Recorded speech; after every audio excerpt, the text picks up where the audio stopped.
Hi, and welcome back. Percentage variations and incidence on total are useful tools which facilitate the understanding of the dynamics of a given business. Let's add them to our spreadsheet. First, we'll add a blank column in order to separate the P&L data from percentage variations.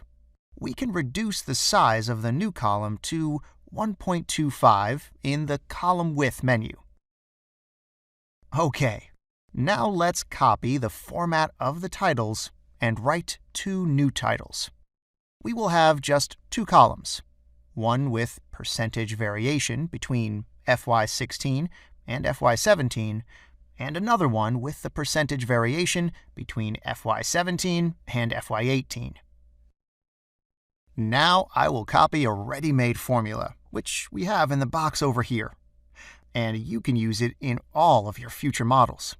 It is a universal formula that can be used for the calculation of percentage variations in all types of models. I'll copy the formula to the right. Hit Functions. Now let's copy the formula downwards too. Okay. We can easily notice that it does not have the same formatting as the P&L numbers to the left. Let's copy one of the columns to the left and use paste special formats in order to render the new columns with the same formatting. Okay, now let's select the percentage button, because these are percentage variations, and we need that kind of format for these cells. Personally, I like to have my percentage variations in a smaller font. Let's go with 8. Our next task is to calculate the percentage incidence on total revenues of a few items: gross margin, EBITDA, and EBIT.